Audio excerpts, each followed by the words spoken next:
একটা মিষ্টি সকালের শুভেচ্ছা জানাই। আজকে একটু বেরোবো, ওই জন্য স্নান টান হয়ে গেছে, পূজা হয়ে গেছে, একটু টিফিন তৈরি করে নেব, টিফিন খেয়ে বেরিয়ে পড়বো। কোথায় যাচ্ছি আপনাদের পরে জানাচ্ছি। সকলে মিলে রেডি হয়ে চলে এসেছি সিঙ্গুর স্টেশনে। ট্রেনে করে মাত্র লাগবে 10 মিনিট, 10 থেকে 15 মিনিট লাগবে। এদিকে দেখুন তারকেশ্বরে ট্রেন ঢুকে গেছে, আমাদেরও ট্রেনের টাইম হয়ে গেছে। কথা বলতে বলতেই আমরা পৌঁছে গেছি শ্রীরামপুর স্টেশনে। অনেকেই কিন্তু বুঝতে পেরে গেছে আমরা কোথায় যাচ্ছি। সাবুতে নামবো, নেমে একটা টোটো নিয়ে নেবো। এই সাবুটায় কিন্তু বর্ষাকালে প্রচণ্ড জল জমে যায়, এটারই ভয় ছিল। যাক বৃষ্টি হয়নি, একটা টোটো ধরে নিলাম। টোটো ধরেই চলে যাব আমাদের সেই পছন্দের, যেখানে এসেছি পছন্দের জায়গাটা। এই বাজারে কতবার এসেছি, এখন আর সময়ের জন্য আসতে পারি না। কথা বলতে বলতে 10 মিনিটের মধ্যেই পৌঁছে গেলাম, যেখানে অনেক দিন ধরে আসার ইচ্ছা হয়েছিল। যখন থেকে শুনেছি এই মলটা উদ্বোধন হয়েছে, আসতেই আমার মনটা খুশিতে ভরে গেল। এত সুন্দর সাজানো গোছানো, ডেকোরেটিংটা দেখুন কতটা সুন্দর। খোলামেলা তো রয়েছে, তার সাথে ডেকোরেটিংটা দেখলেই মন একদম ঠান্ডা হয়ে যাবে। আলোয় চারদিকে ঝকঝক করছে। এখানে একটা কিন্তু লিস্ট হয়েছে, এই লিস্টটা কিন্তু দেখে আপনারা ভিতরে যাবেন, তবেই কিন্তু বুঝতে পারবেন যে কোন ফ্লোরে কোনটা আছে। আমরা এখানে প্রথমে চলে যাব জুডিওতে গিয়ে কিছু কেনাকাটি করব। অনেক দোকান এখনও কিন্তু আরম্ভ হয়নি, দেখছি কিছু কিছু দোকান এখনও বন্ধ রয়েছে, সেটা স্টার্ট হবে। আমার মনে হয় পুজোর সময় অনেক দোকানই ওপেনিং হয়ে যাবে। জুডিওতে গিয়ে কিছু কেনাকাটি করলাম। বাজার কলকাতাও আছে, সেখানেও গিয়েছিলাম। আরও অনেক দোকান আছে, ভিমার্টও রয়েছে।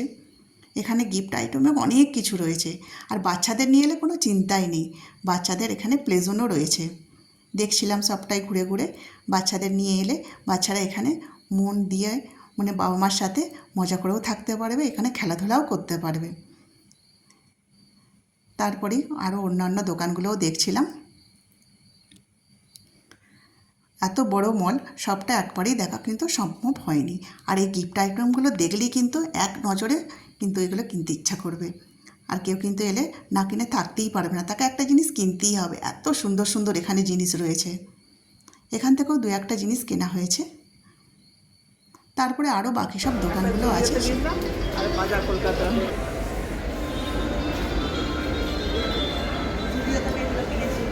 বাজার কলকাতা খুব একটা ভালো লাগেনি, পছন্দ হয়নি, চলে এসেছি।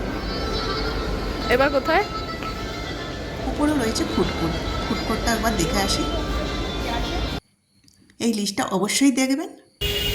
আজকের মতো কেনাকাটি শেষ, আমার খুব ভালো লেগেছে। তারপরে খিদে পেয়েছিল, চলে এলাম মুখার্জি রেস্টুরেন্টে।